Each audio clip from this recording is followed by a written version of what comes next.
Addiction is a progressive narrowing of the things that give you pleasure.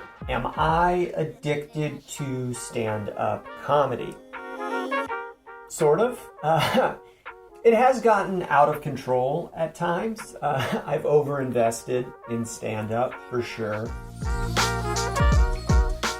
I'd like to think I've found more of a balance at this point in my life. That could be just a rationalization, could be making excuses for myself. I don't think I could quit.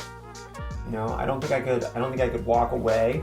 I don't want to either. How does addiction work?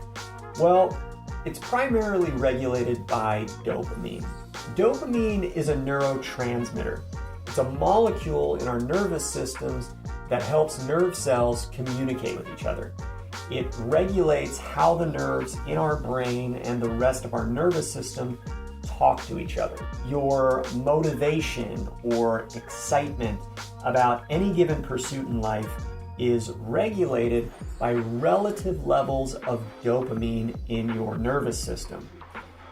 Do you in this moment have a higher or lower level of dopamine release relative to the preceding moment, right? If dopamine firing is increasing, you're going to feel more motivated. If dopamine firing is dropping, you're going to feel less motivated. It's not about absolute levels of dopamine, a really high level or a really low level. It's all about relative levels of dopamine across time, from one moment to the next. It's all compared to recent experience. What's your baseline resting level of dopamine? Did you have a recent peak or spike of dopamine that shot you high above baseline?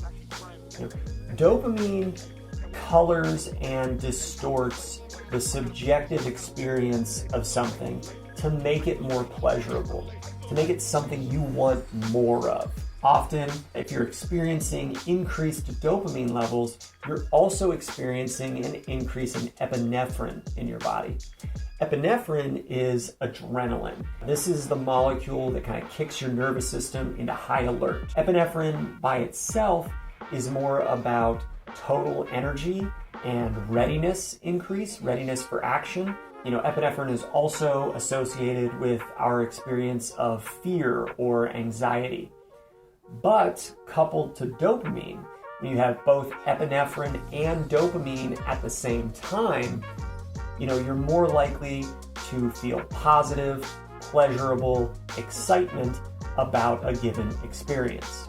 I don't know if you've ever had a room full of people erupt in spontaneous laughter after you said something funky into a microphone, but that tends to kick off some dopamine. You'll start chasing that dragon. Ooh, how do I do that again?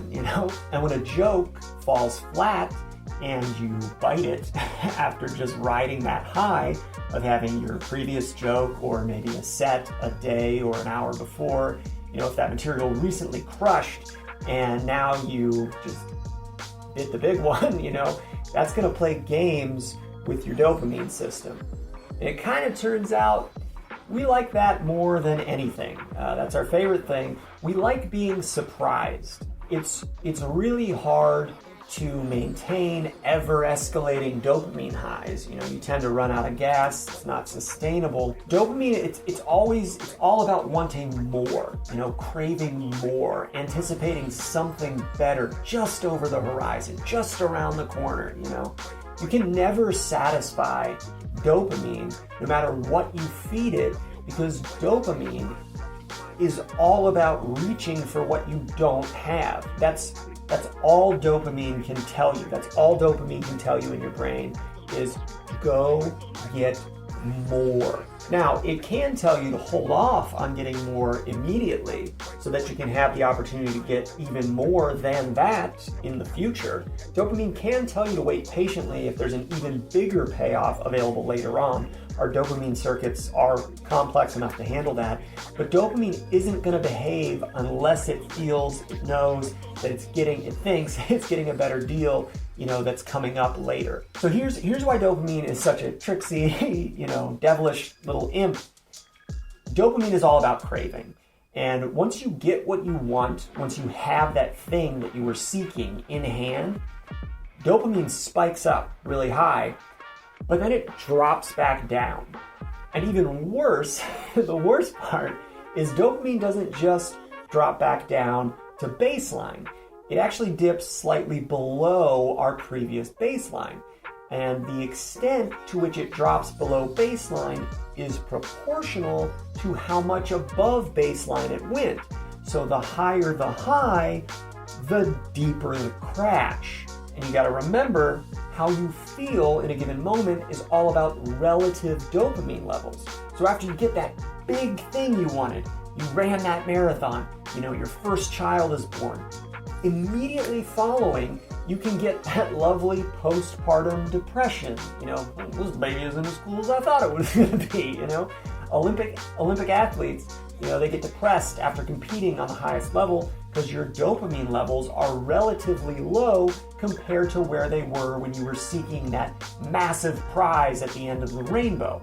Even if you have like normal dopamine levels, that's nothing compared to the dopamine highs you had when you were competing in front of the world at the Olympics, So then what? Do you climb a taller cliff? Do you free solo a more dangerous mountain? To get pregnant with twins or triplets? All these things we have total control over. Because if you only climb that same mountain a second time, guess what? Dopamine doesn't peak as high as it did the first time. You run that marathon at the same speed, your dopamine release is lower. You eat that 10th piece of pizza, doesn't taste as good as the first slice, doesn't feel as good, You're never gonna love that second child as much as the first, or the third as much as the second. No, that's terrible. I'm sorry, I shouldn't say things like that. But for every bit of pleasure you gain, there is an opposing pain and craving for more that you will never be able to satisfy by seeking out that same reward. Evolutionarily, dopamine is the molecule of foraging and seeking. It drives us out exploring in the world, which is critical to our survival. It's important. We have to seek and explore. Dopamine has to go back down after you get what you wanted so that you can be motivated to go get more of that or something else in the future. It's a matter of survival. But our environment today is so much different from the environment in which we evolved this dopamine system, right? We have access to excess.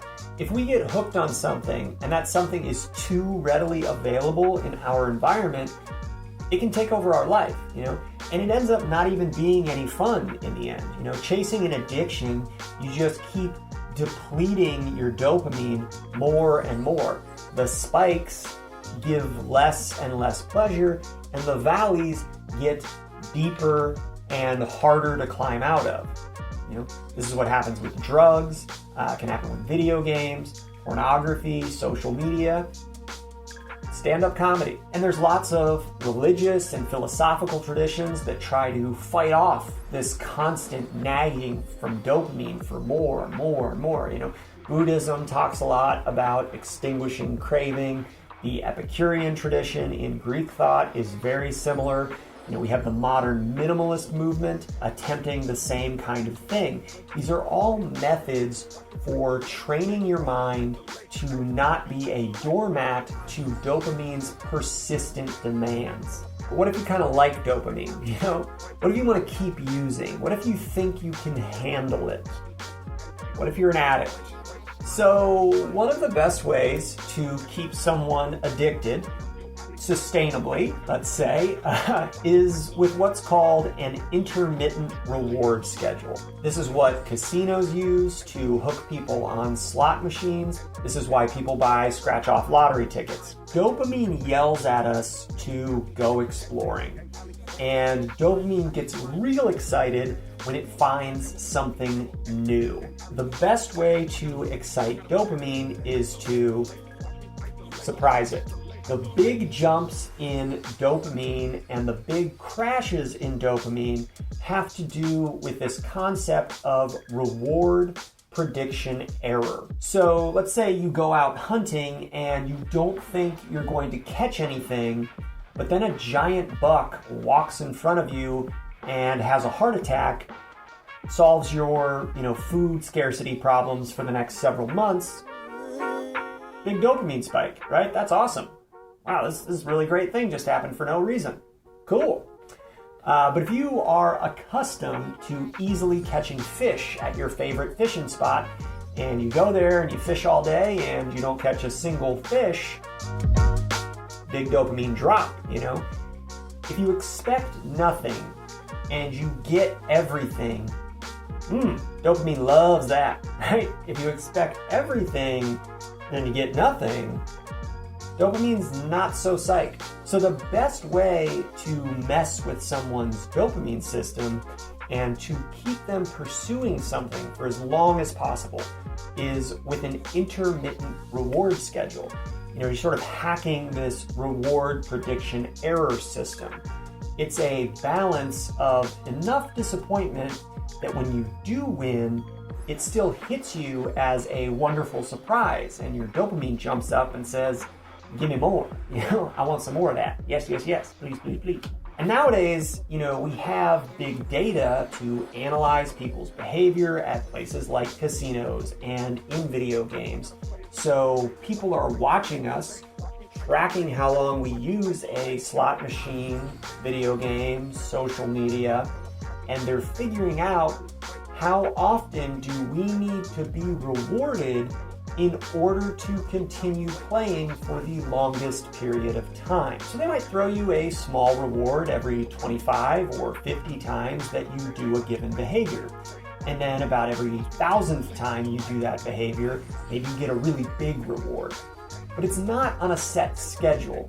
Sometimes it might be the 700th time, sometimes it might be the 1,200th time. It's unpredictable, right? That's the key thing. It's not predictable.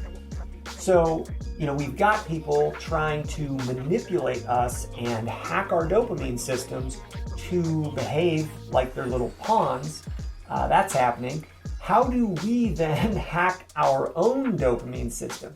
How do we make our dopamine work for us to get what we want, right? Can you outsmart your own dopamine, right? It's kind of getting a little obscure and meta, but can you trick the trickster? Yes, we're playing with fire here, but is there a way to do it and not get burned too badly? How do you balance out your dopamine system so you can pursue things you care about without letting them take over your life?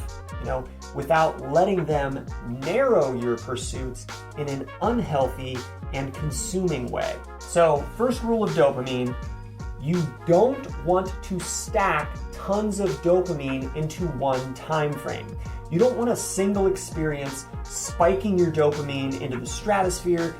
Too much dopamine at once can have very negative consequences for future sustained motivation. But you also don't want to live a flat life. It's still good to climb mountains, right? So how do you climb mountains without getting depressed and messing with your motivation to continue living life after you've reached this summit, right? Here's what you can do. If you hit a high point of performance, you win that marathon, a date with that new person goes great, you have a killer stand-up set, you have the ability to subjectively influence your dopamine system. You can subjectively tell yourself, okay, that was good, that was fun, I'm glad that happened. You can celebrate the win, however, don't celebrate too hard. Don't psych yourself up and get too amped, Act like you've been there before. Don't expect high dopamine every time you do something right. That's going to help keep your dopamine in check. You're not getting as much of a high, right? Granted, but you're also not getting as much of a crash. it's a smoother ride. You'll be able to stay pursuing whatever you're after without burning out by being unable to reach an ever escalating, consistently rising dopamine high. You want to remember, big increases in dopamine both increase your desire to hit that new high and increase the intensity of the crashes. You can get stuck reaching for goals that are very much out of reach, and then you're just stuck with the pain of the crashes. So you can take this further and sort of reverse engineer an intermittent reward schedule. What do I mean by that? So let's say you have several good dates in a row, or you have several stand-up sets that go awesome, or you're killing it every month at your new job. Don't celebrate all of those wins every time, and don't celebrate them in the same way. Don't treat yourself every time something goes well. It's okay to be meh about some of those wins in life, and not because you're disappointed, not because you're mad about it or sad about it. It's more of a maturity thing.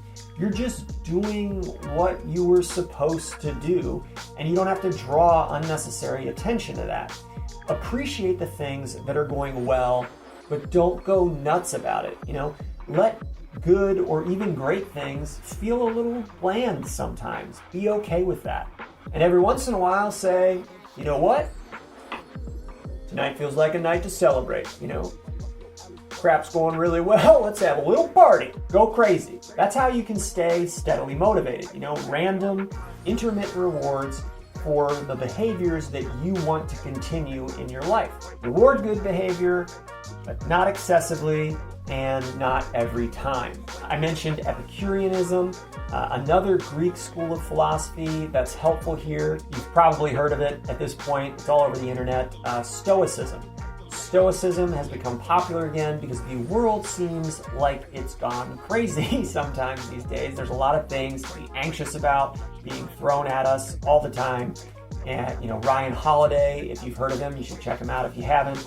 Ryan Holiday, a very popular author writing about Stoicism, how it can help you out in the tumult of modern life, in this environment we didn't really evolve for.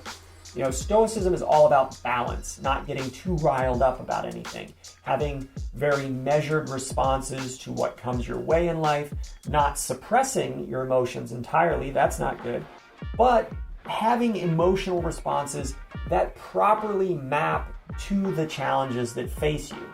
If you can stay stoic about your wins in life, you're going to keep your dopamine system from overwhelming you across time. It's that old Aesop's fable, slow and steady wins the race. It's about consistency over time. You want to ride life's roller coaster, experience everything life has to offer, but take it in with some level of stoic detachment, and then occasionally, when appropriate, fully engage. Feel all the feelings, let that dopamine run a little cray-cray, all right? Just not all the time, all right? More is not better forever. Here's the other thing that is excellent for maintaining motivation for whatever you're pursuing. If you want to be a healthy addict, this is another key. You want to engage in hard work that is intrinsically rewarding. What does that mean? It means the act of doing the thing releases dopamine. You enjoy the process itself. You're not running in order to win the marathon. You're running because you like running. The worst thing you could do is tell yourself that you hate a given activity, but you like the reward you get afterward. Bad idea, all right? That will actually ultimately, the way our dopamine system works, decrease motivation for the activity, probably lead to failure over time. You really can't change behavior this way. That's why dieting doesn't work. That's why you won't stick to a new exercise routine that you don't enjoy or that you can't convince yourself that you enjoy. That's the thing. You might have to lie to yourself to make this happen. Maybe you don't like writing scripts for YouTube videos. Maybe that's not your favorite thing. But if you want to continue writing scripts for YouTube videos, if you've self-identified that goal, if you realize that that is an important thing for you to do, then the best way to motivate yourself to do it is to lie to yourself about all the positive things you gain in the act of writing scripts for YouTube videos, right? How much that intrinsically gives you joy. Tell yourself you enjoy your fingers tapping on the keys of your laptop. Tell yourself that this act is making you a better writer overall through this process in the moment. It's improving your self-discipline in the moment. It helps you focus in the morning. It's a great way to kick off your day. It wakes you up instead of you lounging around in bed moping about how there's nothing you can do to make your life better. It's a meditative practice that is helping you organize yourself psychologically. Say whatever you need to say, whatever weird little lies you need to tell yourself about why this thing you don't want to do is actually a beautiful thing that you love doing. Tell yourself those lies. Whisper them into your ear at night until you believe them. You don't want to be only pursuing innately pleasurable things, food, sex, warmth, entertainment. It's too easy to overindulge in excess these days, and that's not ultimately helpful. Your dopamine system gets hijacked and you're hooked on stuff that isn't good for you across the long term. Sometimes stuff that sucks and isn't fun ends up being really good for you. It's that delayed dopamine kick I talked about earlier. So you have to lie to your dopamine and tell it that you want more of that thing that you don't like, but you do like. I don't know, when you're struggling to put effort into something, subjectively tell yourself that you are doing this by choice and that you love it. You love taking on difficult responsibilities and efforts, and no one is forcing you to do that.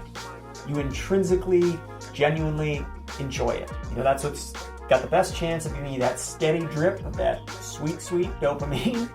And every once in a while, all of that effort leads to something pretty cool and surprising, novel and fun, and your dopamine jumps. But you can't get too attached to that. Sometimes you do, but sometimes it's whatever. What you're really interested in, as much as possible, is the effort itself. That's what keeps you going. You don't want to spike dopamine too much before engaging in effort, and you don't want to spike dopamine too much after engaging in effort. You want to subjectively find ways to tell yourself to spike dopamine during the effort itself. And you want to do that on an intermittent reward schedule. You don't reward yourself constantly every time you sit down to write or go outside to run, but every now and then you tell yourself, you know what? Good job. This is good. This is where I should be. I don't want to be anywhere else. And occasionally you lose your head and you go dance in the street like a maniac. But you do that randomly as well. Because here's the thing, you do not want to do hard work for the sake of any specific future reward, particularly a future external reward, all right? This is much less motivating. You're going to have a harder time. Okay, so just again, I know I'm reviewing a lot, but I'm trying to drive home the point. You don't want specific extrinsic reward.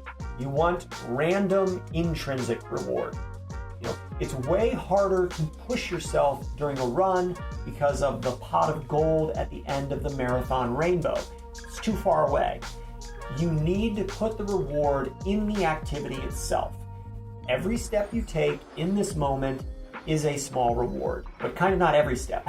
The act of running or the writing is intrinsically rewarding. That doesn't mean that it is as rewarding as winning a race or having a video go viral, but you're not doing it because you're going to win or go viral.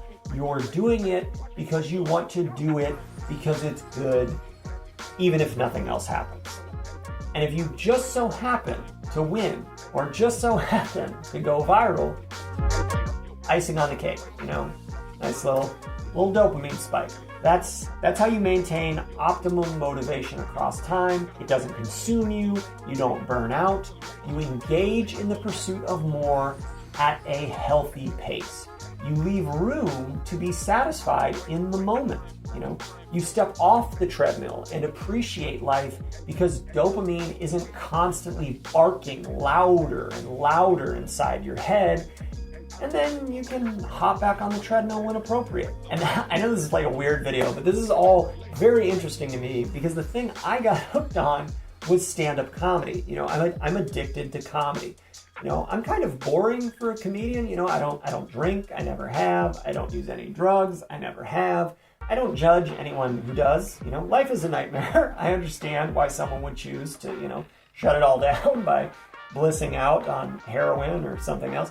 I just said heroin in a weird way, but I don't know. I fully get why people choose to do that. Life is impossibly hard. But I've gotten lucky getting addicted to the high of having a great stand-up set because it's really hard for me to get my drug. It's not easy to access. I can't buy it from anyone. I have to produce it.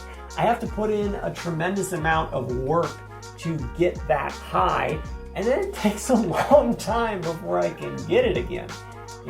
It's like shelling pistachios rather than buying the pistachios with the shells already removed. You can't shove a handful into your mouth all at once. You gotta pop those suckers out one at a time. Sometimes they try to skitter away on you. It's a little tedious getting my pistachios. But at the same time, it is kind of easy to get hooked on stand-up because of that intermittent reward schedule. When you get started, you go on stage, you have no idea what you're doing. Most of the time, you bomb horribly. Sometimes people laugh at you, when you bomb. That's confusing. You're trying to sort that out. Then occasionally, something makes somebody laugh. And it might not even be the thing that you thought should get that reaction. So you puzzle over that. What happened there? So you try to get that little, dopamine hit again, and your adrenaline is kicked through the roof. Remember, adrenaline and dopamine kind of work together in certain situations. Your adrenaline's kicking up while you're up there talking to people. You're all nervous and anxious. But then, when it goes well, all that nervous energy turns into excitement. Like, holy crap, it worked! And some dopamine and epinephrine mixed together, and you're just like, how can I ride that roller coaster again, baby? Let me get back on that horse. But it's never consistent, Some new jokes bomb, some new jokes go great, some jokes that used to work don't work anymore, some jokes that didn't work before, you figure out how to fix them. It's all, dynamic and always changing and surprising, just random, sporadic rewards, punctuated by lots of tripping and falling in between. Stand-up comedy is a dream come true if you're an addict. It gives you just enough to keep you coming back, and you can't die from it. It's like golf. I don't golf, but I've seen Robin Williams' stand-up bit about golf. If you haven't seen that, go watch it. It's very applicable to this discussion. And stand-up comedy is like golf. Every once in a while, you hit a great shot or have a great round, and somehow it makes all the horrible shit worth it. So yeah, dopamine is all about going out and seeking, but it's not always about food or sex or entertainment or shelter or social bonding and friendship. Sometimes it's about information. I'm a nerd. I love reading books, finding little nuggets of information. That's another one of my addictions. Information is wildly valuable. Dopamine loves new, surprising information. Because if you can predict it, then technically, that's not new information, right? We're wired by dopamine to pay very close attention to any new information in our environment. That new information updates how we interact with the world. It teaches us, it makes us wiser. And that's also what stand-up is, in a way. That's what jokes are. They're this surprising, novel information. That's part of why it's exciting, part of why audiences laugh, like, oh, never thought of it that way. People say it all the time. Never really thought of it, but that's true. As the comedian, you go off exploring these weird little thoughts, and every once in a while, you bring back a surprise golden treat for the audience. They love that. Feed us our treats, Mr. Comic. I don't know. We sort of consider things miraculous if they don't behave how we expect them to behave based on our current conception of reality, right? Like when something aberrant happens in reality and it's a positive thing, we tend to regard that as, ooh, a little miracle, right? Where did that come from? How did that happen? I can't explain that, but my dopamine wants to know about it, So jokes are sort of like mini miracles sometimes, they can even feel profound, Not only do they contain some wonderful little surprise, but they shift our frame of reference so that the context is different. Sometimes the surprise makes sense in some new frame entirely, a new way of looking at an old problem. You can have an absurd joke that actually gives you valuable information that applies to your reality, your life. It's new information that's valuable, somehow more accurate in this new breakthrough context that you never would have thought of. I'm rambling a lot, but I don't know. I love stand-up comedy, not just because it can surprise people with joy, that's very cool, but because it can open up your mind to new ways of thinking about things. That's so cool to me. I really like that. I don't know. You can probably tell I'm excited. I really enjoy that. But then there's the flip side, where comedy, messes with your head. Just poked myself in the eye. I don't know. I was talking to one of my friends after a show, and he was like, "Man, I want to put a gun in my mouth." I was like, "What are you talking about? You did really well. The crowd wasn't great, but you did way better than the other comics by far. You still got a bunch of solid laughs." And he goes, "Yeah, I got a few applause breaks or whatever, but I don't know. I wish this joke." It's like that was the next sentence. It was, "I want to put a gun in my mouth," and then I got a few applause breaks. Like that's how comedy can mess you up. It's like it screws with your head. That's our threshold for satisfaction in life. If you're too good at comedy, you end up needing more than a few applause breaks to hit your dopamine baseline. That's not great, Luckily, I'm not that good at comedy. Haven't reached that stage yet. I don't know. I'm not funny enough to overdose on stand-up. I guess that's good. Because if you're really funny, if you're too funny, if too many people are praising you too much, how do you balance out all that escalating dopamine? A lot of celebrities struggle with addiction. It makes total sense. It's hard to stay balanced out with that level of constant, consistent stimulation. If when you talk to read up on like addicts in recovery, they have some hard-won wisdom in this area. They understand that it needs to be okay for life to be boring, that you can't always be seeking the next big thrill. Life is going to be boring and stressful. Boredom can be anxiety invoking, especially today, right? It's like a void, with all the distractions calling for our attention, fear of missing out on this or that. Boredom is important and necessary. To be a healthy addict, you got to embrace boredom. I love stand-up, but I can't do stand-up 24/7. That wouldn't feel good. That wouldn't be fun for me anymore.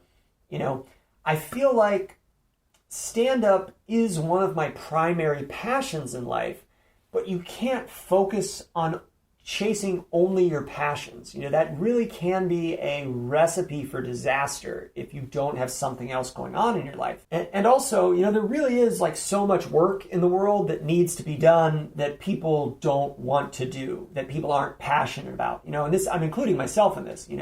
What addicts, realize processing addiction, like how they get out of the constant chase, they come to grips with this idea that it's not always entirely about me and, what I will in the world and what I want. It's about what needs to be done.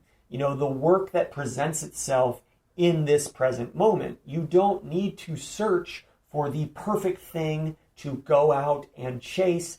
Sometimes you just have to attend to what's right there in front of you. If you can embrace this idea of a duty to immediate needs of whatever environment you're in, if you can be awake and alert to your environment, connected to it, not trying to escape it somehow, because that's stand-up, that escapism is what dopamine pushes us toward, that experience of non-being, of being outside of the limited self, our animal body. We try to do something that makes us, create something that makes us feel bigger, longer lasting, immortal. It's silly, but we really do try to do something that will outlast us, that will somehow feel immortal in some way. We try to be the best that ever was because that would justify us somehow. We need this ultimate external recognition and reward, this fantasy that dopamine is always seeking. And you have to stay vigilant against that kind of grandiosity. You need an ego that is motivating you to chase something that is important, but you don't want your ego to get confused and think it's a god. You need an appropriate level of humility within the pursuit. And that's another reason I like stand-up, because it keeps me humble. It's really hard to think you're all that when you bomb while trying to share your truth with others, Well, hey everybody, this is what makes me tick. What do y'all think of that? Pretty lame, you dumb loser. It's like, oh, okay, I'll go back to the drawing board.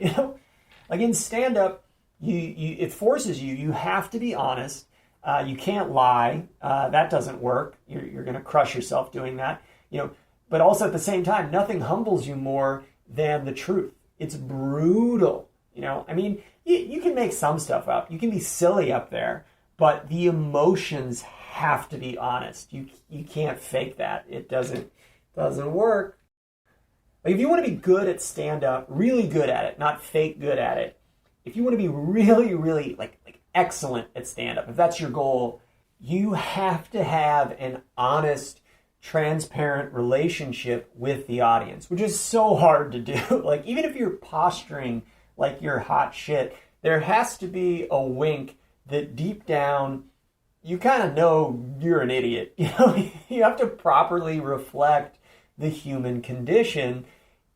And I don't know, our ego often doesn't like that. It's super hard. It's incredibly rewarding when you get it right. Very, very punishing when you get it wrong, either on stage or eventually psychologically off stage in certain ways. All right, so that's how this all relates to stand-up. I'm going to say one other thing in case you're addicted to something else. If you're addicted to something, it is possible to reset your dopamine system, right? It's not hopeless. Abstaining from the thing you're addicted to for about 30 days lets you get back to, your normal dopamine baseline. So you can start to feel pleasure again in simpler things, simpler, possibly more necessary things in your immediate reality that can lead and build toward bigger things. The first 2 weeks of the detox from whatever you're addicted to are probably going to suck, but if you can make it 30 days, you got a chance. And ultimately, how do you overcome an addictive process? How do you beat an addiction? You have to replace it with something better, right? You gotta come up with something better. And it may not be immediately obvious what that something better is. That's another one of these, the tricks to this whole thing. You just have to start doing stuff, attending to things that you recognize need to be done. And you have to tell yourself you're doing that because you want to, that you love doing those, simple, necessary things. And then you sort of just stumble onto better things along the way. You have to practice enjoying the process, let the surprises happen. You don't chase some big surprise like what's best for you. You have to have a little humility about how stupid you are stumbling around in this sort of complex, unpredictable world, and you kind of just figure it out. You know, and with stand-up, I feel like art kind of reflects life, and it's kind of a similar process. So yeah, my name is Mike Frank, and I'm addicted to stand-up comedy.